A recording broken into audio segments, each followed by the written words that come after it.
নবম দশম শ্রেণীর গণিত 3.4 অনুশীলনী উৎপাদকে বিশ্লেষণ 15 নম্বর অঙ্কটি 4x³ minus 5x² plus 5x minus 1। আমাদের ভাগশেষ উপপাদ্য অনুসারে সমাধান করার জন্য রাশিটাকে এপেক্স ধরে নিতে হবে।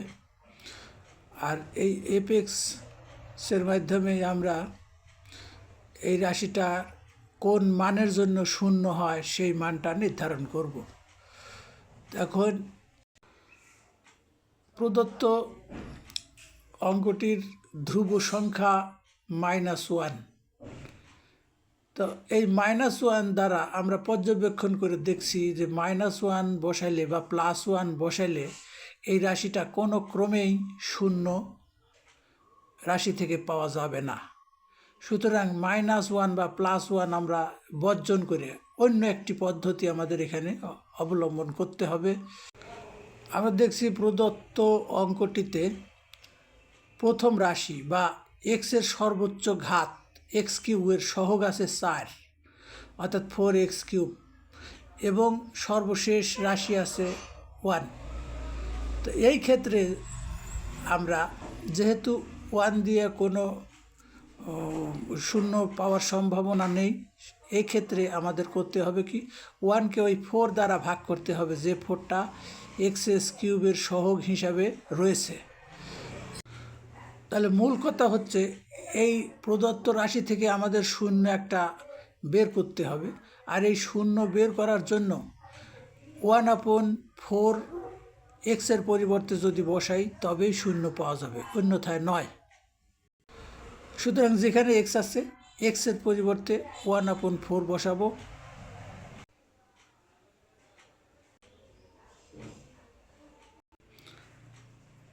ফোর ইন্টু 1/4 হোল কিউব, তার মানে একটি 4 উপরে 3টি 4 নিচে।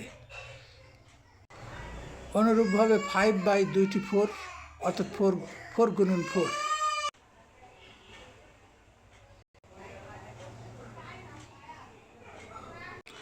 এ পর্যায়ে আমরা একটি ভগ্নাংশ যুক্ত রাশি পেয়েছি। আর এই ভগ্নাংশ যুক্ত রাশিকে এখন যোগ বিয়োগ করতে হলে অবশ্যই লসাগু করতে হবে।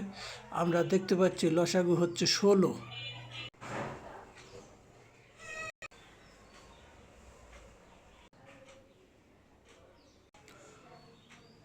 আমরা লসাগু করার পর দেখতে পাচ্ছি 20 এবং 1 প্লাস, আর 16 এবং 5 মাইনাস, সুতরাং 21 - 21।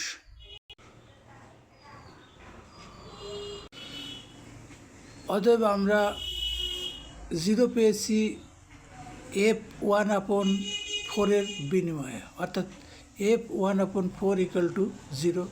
তার মানে এক্সের মান 1/4 ধরেই আমরা শূন্য পেয়েছি। সুতরাং আমাদের উৎপাদকটি হবে, আমরা সাইড নোটে যেমনটি দেখতে পাচ্ছি x = 1/4 ধরেই শূন্য পাওয়া গেছে। সুতরাং এটা আর গুণন বা বজ্র গুণন করলে আমরা পাচ্ছি 4x = 1। সুতরাং আমাদের উৎপাদকটি হবে 4x - 1। 4x - 1 উৎপাদক বানাতে হলে 4x³ এর সঙ্গে আমাদের নিতে হবে -x²।